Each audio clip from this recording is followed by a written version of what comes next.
Yang pertama, di sini saya akan menjelaskan apa itu pengertian koperasi.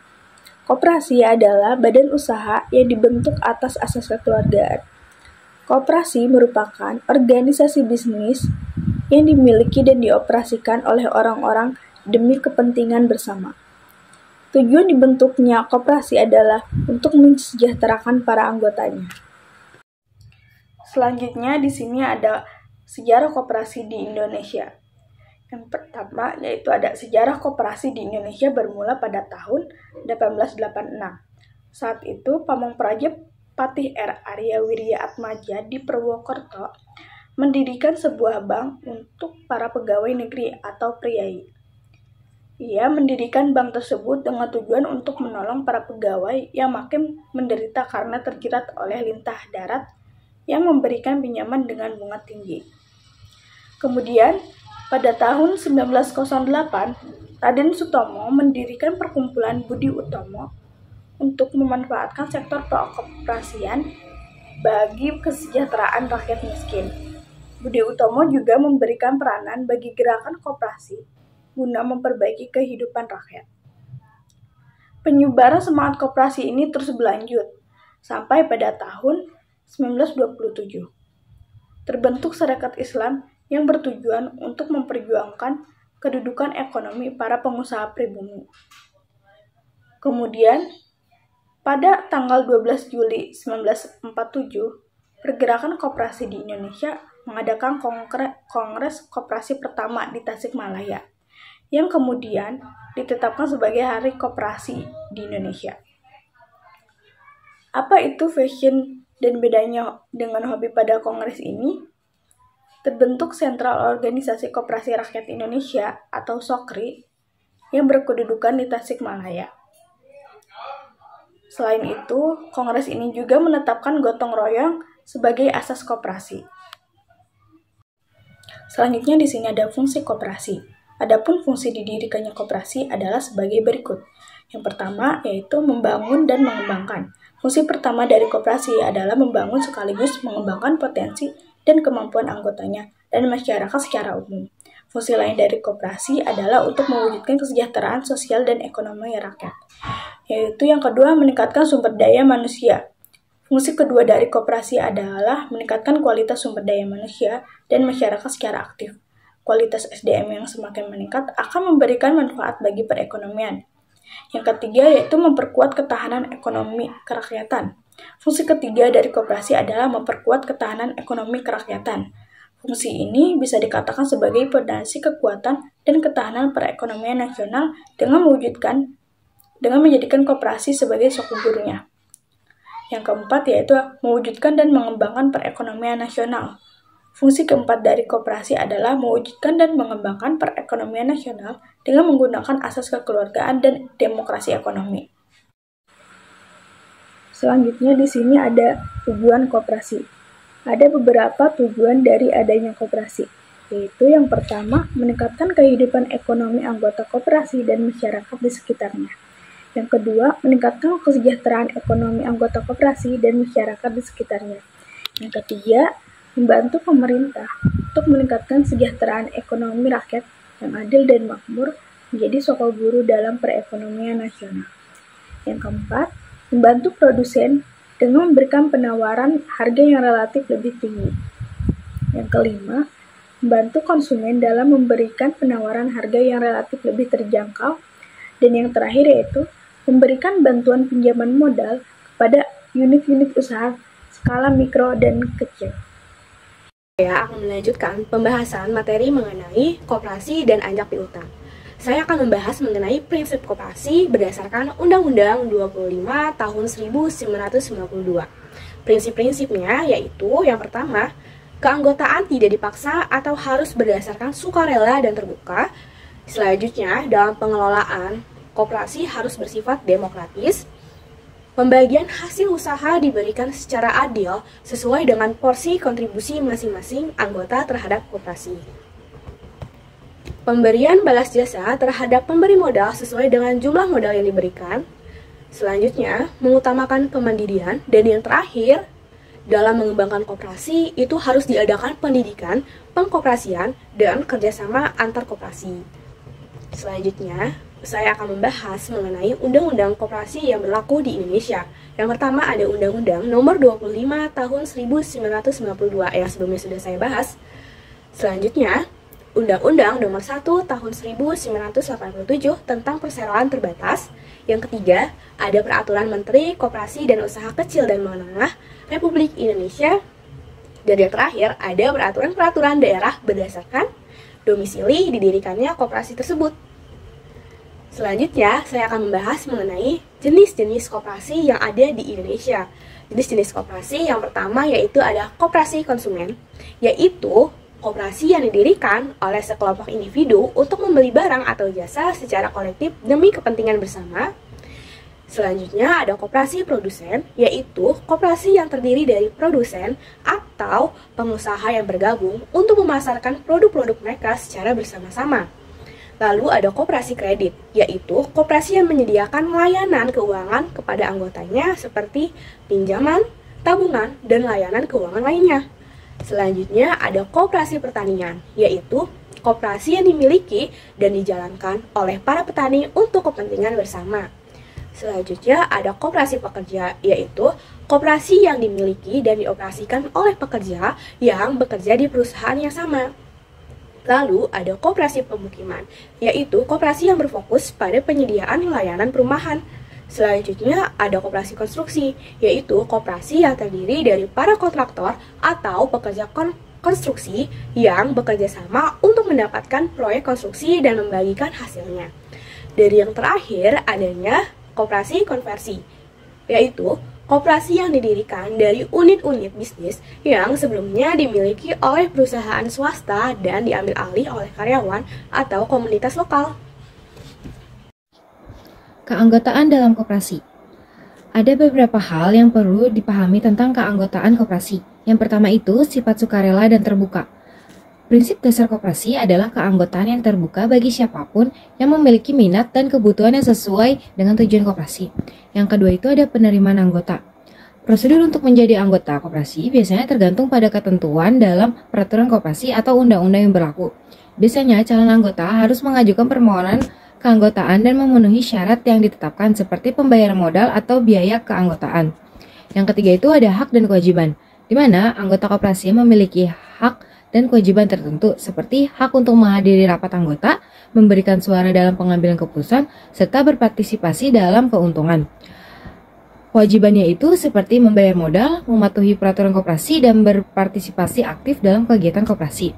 Yang keempat itu ada modal dan keanggotaan, di mana modal dalam koperasi ini berasal dari sumbangan modal anggota, yang bisa berupa pembayaran keanggotaan atau pembelian saham koperasi. Nah, jadi setiap anggota biasanya memiliki satu suara dalam pengambilan keputusan. Yang kelima itu ada kepentingan bersama. Keanggotaan dalam koperasi didasarkan pada prinsip saling mendukung dan kepentingan bersama. Anggota bekerja sama untuk mencapai tujuan bersama.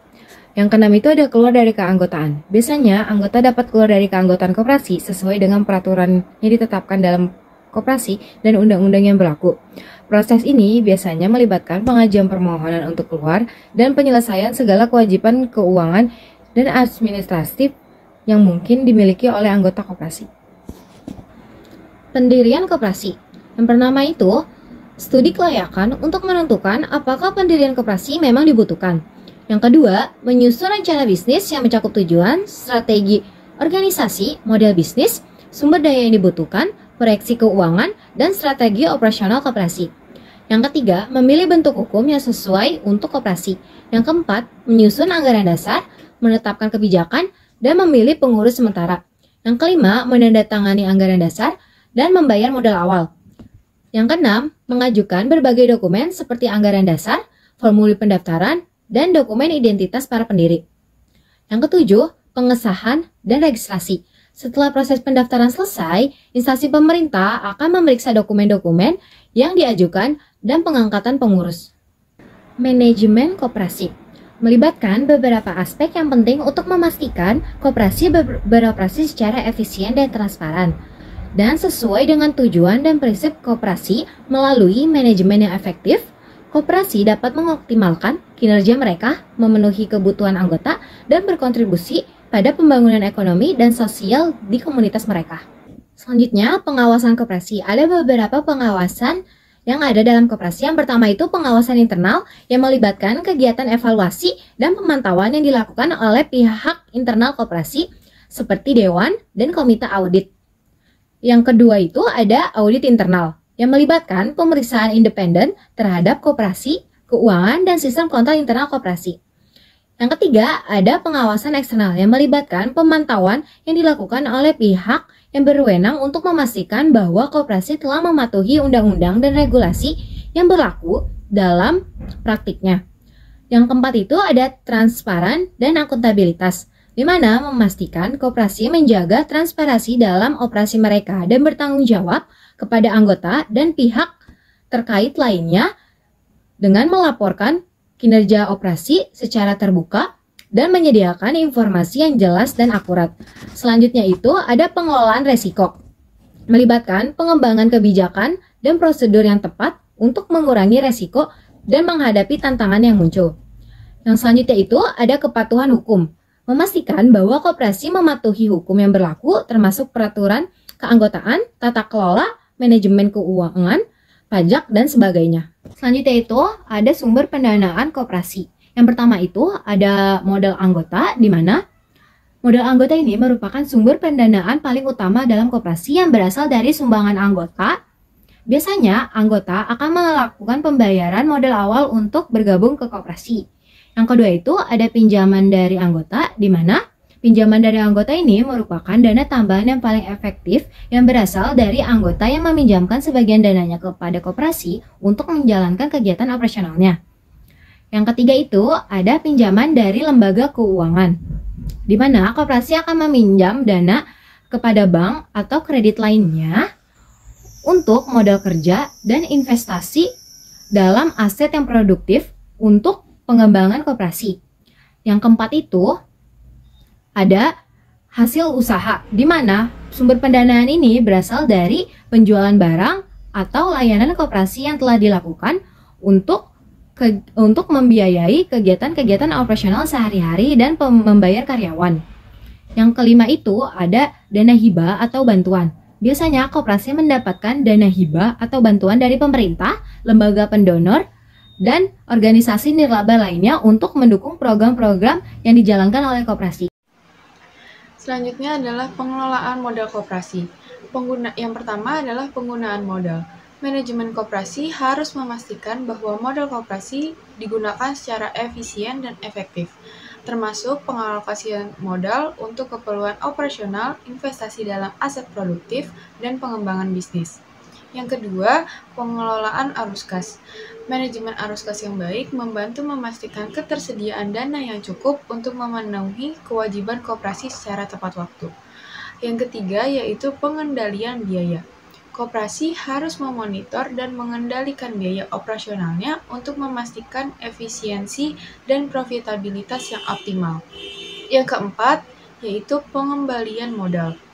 Modal yang diperoleh dari anggota harus dikelola dengan hati-hati, dan koperasi harus mempertimbangkan pembayaran dividen atau pengembalian modal kepada anggota sesuai dengan kebijakan dan kondisi finansial koperasi tersebut. Yang kelima adalah pendiversifikasian pendanaan. Manajemen koperasi juga harus mempertimbangkan sumber pendanaan untuk mengurangi risiko dan meningkatkan stabilitas keuangan. Ini bisa melibatkan pengembangan variasi dalam sumber pendanaan seperti pinjaman, modal anggota, dan pendapatan usaha. Selanjutnya yaitu tantangan koperasi. Yang pertama, persaingan dengan bisnis konvensional. Persaingan ini dapat membuat sulit bagi koperasi untuk mempertahankan pangsa pasar dan keunggulan kompetitif. Yang kedua, akses terhadap sumber daya keuangan. Koperasi lebih sering menghadapi tantangan dalam akses sumber daya keuangan yang diperlukan untuk membiayai operasionalnya seperti pinjaman dari lembaga keuangan atau modal tambahan dari anggota. Yang ketiga yaitu perubahan teknologi. Perubahan teknologi ini termasuk revolusi digital. dapat menjadi tantangan bagi koperasi yang harus menghadapi sistem dan proses operasional mereka agar tetap relevan dan dapat bersaing di pasar yang terus berubah. Yang keempat, yaitu kepemimpinan dan manajemen. Koperasi mungkin menghadapi tantangan dalam mengembangkan kepemimpinan dan manajemen yang efektif untuk mengelola operasional mereka dengan baik dan mencapai tujuan dari koperasi tersebut. Yang kelima yaitu regulasi yang kompleks, yaitu koperasi terkadang harus menghadapi regulasi yang kompleks dan beragam, baik dari pemerintah maupun badan pengawasan, yang dapat menambah biaya operasional dan mempersulit kegiatan bisnis mereka. Selanjutnya, peluang koperasi. Yang pertama, pemberdayaan ekonomi masyarakat. Koperasi memiliki potensi yang besar untuk memberdayakan ekonomi masyarakat lokal dengan menyediakan akses ke pasar, layanan keuangan, dan peluang usaha bagi anggota dan komunitas. Yang kedua, inovasi dan kolaborasi. Koperasi dapat memanfaatkan inovasi dan kolaborasi untuk meningkatkan efisiensi operasional, mengembangkan produk dan layanan baru, dan memperluas jaringan kemitraan dengan pihak lain dalam ekosistem bisnis. Yang ketiga, keberlanjutan dan tanggung jawab sosial. Koperasi dapat menjadi model bisnis yang berkelanjutan dengan fokus pada keberlanjutan lingkungan, sosial, dan ekonomi. Ini dapat menciptakan nilai tambah bagi anggota, komunitas, dan lingkungan. Yang keempat, yaitu kemitraan dengan pemerintah dan lembaga non-pemerintah. Koperasi dapat memanfaatkan kemitraan dengan pemerintah, lembaga non-pemerintah, dan organisasi lainnya untuk mendapatkan dukungan, sumber daya, dan akses ke pasar yang lebih luas. Yang kelima, pengembangan keterampilan dan kapasitas. Koperasi dapat memanfaatkan untuk mengembangkan keterampilan dan kapasitas anggota serta staf melalui pelatihan pendidikan dan pemrograman pengembangan lainnya untuk kinerja organisasi. Selanjutnya adalah anjak piutang. Anjak piutang sebagaimana yang didefinisikan dalam peraturan yang berlaku adalah kegiatan pembiayaan dalam bentuk pembelian atau pengalihan serta pengurusan piutang atau tagihan jangka pendek suatu perusahaan dari transaksi perdagangan dalam negeri maupun transaksi perdagangan luar negeri. Anjak piutang merupakan alternatif pembiayaan jangka pendek atau modal kerja sebagai alternatif pengelolaan administrasi tagihan atau penjualan secara lebih efektif bagi penjual piutang atau klien. Dasar hukum anjak piutang yaitu di Indonesia anjak piutang adalah aktivitas keuangan yang dilindungi hukum perdata. Dasar hukum anjak piutang mengacu pada keputusan Presiden atau Kepres nomor 61 tahun 1988 pasal 2 yang meresmikan anjak piutang sebagai salah satu bidang usaha pembiayaan. Pasal tersebut kemudian diperkuat dasar hukum anjak piutang lainnya, yaitu Keputusan Menteri Keuangan Nomor 125/KMK 031/1988 tentang ketentuan dan tata cara pelaksanaan lembaga pembiayaan. Selanjutnya, kita akan membahas materi mengenai manfaat anjak piutang. Manfaat anjak piutang ini yang pertama, memperlancar arus kas perusahaan. Yang kedua, memindahkan risiko ke pihak anjak piutang. Yang ketiga, mempercepat proses produksi. Dan yang keempat, mengalihkan tugas penagihan. Kemudian kita akan membahas mengenai jenis-jenis anjak piutang. Jenis-jenis anjak piutang ini ada banyak. Nah, kita akan membahas mengenai satu persatu. Yang pertama itu ada full service factoring, resource factoring, bulk factoring, maturity factoring, agency factoring, invoice discounting factoring, dan yang terakhir undisclosed factoring. Kita akan membahas mengenai satu-satu ya guys. Yang pertama itu ada full service factoring atau anjak piutang layanan penuh.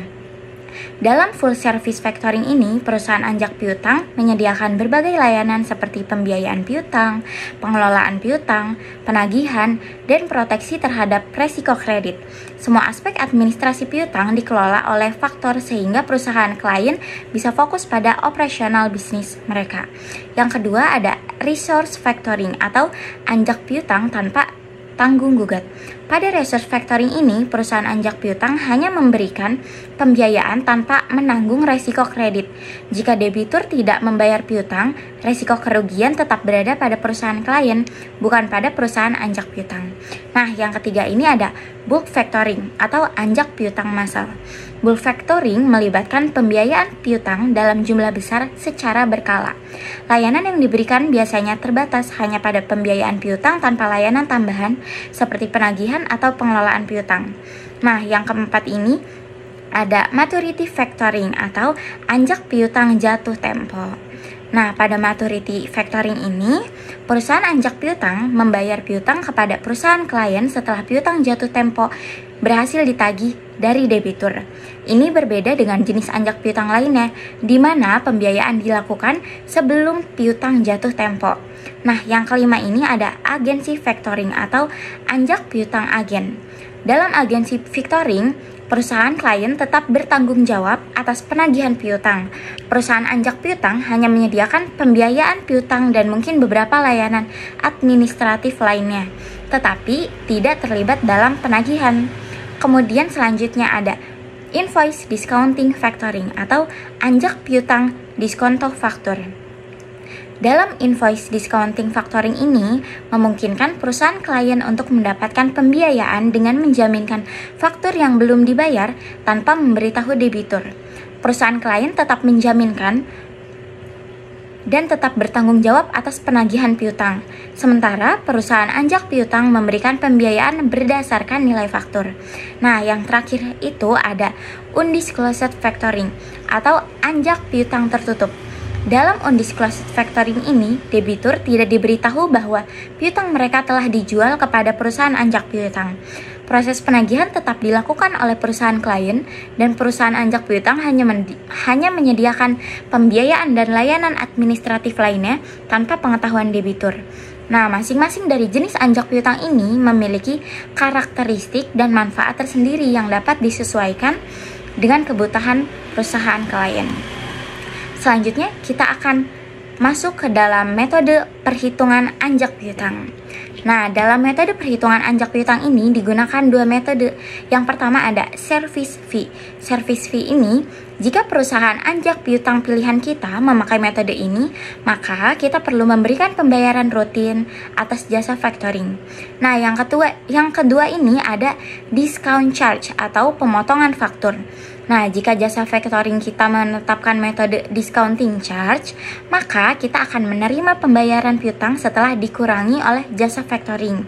Contohnya, penagihan piutang sebesar 100 juta rupiah melalui jasa factoring berdasarkan perjanjian anjak piutang di awal. Nah, jasa factoring ini akan menerima discount charge sebesar 10% dari total nominal faktur. Dengan demikian, jasa factoring akan menerima 10 juta rupiah dari total piutang. Kemudian kita akan membahas mengenai pihak-pihak yang terkait dalam anjak piutang. Pihak-pihak yang terkait dalam anjak piutang ini, yang pertama ada perusahaan factoring. Perusahaan factoring ke klien terjadi transaksi factoring atau pengalihan piutang. Nah, dari klien ini ke supplier atau penjual, di sini terjadi transaksi jual beli. Nah, dari perusahaan factoring ke supplier atau penjual terjadinya pembayaran. Kemudian kita akan masuk ke materi mengenai kondisi perusahaan dalam anjak piutang. Yang pertama, perusahaan yang sedang melakukan ekspansi pemasaran. Yang kedua, perusahaan baru yang berkembang pesat. Yang ketiga, perusahaan klien akan dapat beroperasi lebih efisien dengan menyerahkan pengelolaan kreditnya kepada perusahaan anjak piutang karena tidak perlu lagi membentuk unit organisasi yang berfungsi sebagai bagian kredit yang tentunya akan menambah biaya operasi. Nah, yang terakhir ada perusahaan dapat memperoleh pembiayaan siap pakai yang disediakan oleh perusahaan anjak piutang. Anjak piutang dalam ekonomi, yang pertama ada menurunkan biaya produksi perusahaan, yang kedua ada memberikan fasilitas pembiayaan dalam bentuk pembayaran di muka, yang ketiga ada meningkatkan kemampuan bersaing perusahaan klien, yang keempat ada meningkatkan kemampuan klien memperoleh laba melalui peningkatan perputaran modal kerja, yang kelima ada meningkatkan ancaman kerugian akibat terjadinya kredit macet, resiko kredit macet dapat diambil alih oleh perusahaan anjak piutang. Yang keenam, ada mempercepat proses pertumbuhan ekonomi. Mekanisme anjak piutang yang pertama ada proses anjak piutang dimulai ketika suatu perusahaan terlibat dalam transaksi jual beli barang atau jasa dengan opsi pembayaran kredit. Pada saat tersebut, kreditur memiliki opsi untuk mengajukan permohonan anjak piutang kepada perusahaan yang menyediakan layanan pajak piutang. Yang kedua, ada perusahaan kreditur akan memanfaatkan piutang mereka dengan menjualnya atau memberikannya sebagai jaminan perusahaan penyedia layanan anjak piutang. Maka, tanggung jawab untuk menagih piutang berpindah dari kreditur asli kepada perusahaan penyedia layanan anjak piutang sesuai dengan syarat yang telah disepakati oleh pihak kreditur dan debitur. Perusahaan anjak piutang. Yang pertama ada Aditama Finance, perusahaan pembiayaan yang menyediakan jasa anjak piutang dan sewa guna ataupun usaha finance lens.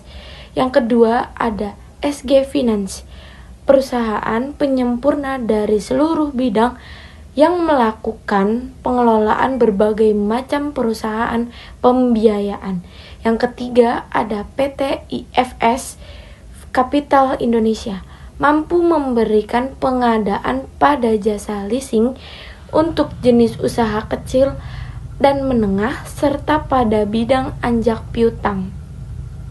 Yang keempat ada PT Tifa Finance, fokus pada bidang sewa guna usaha, anjak piutang dan pembiayaan konsumen.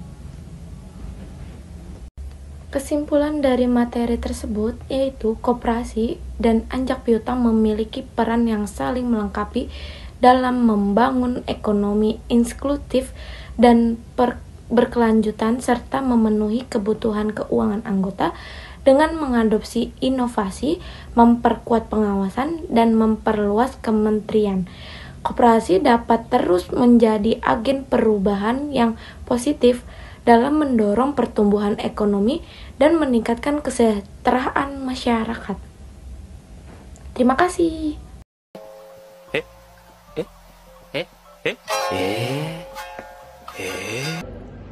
Sekian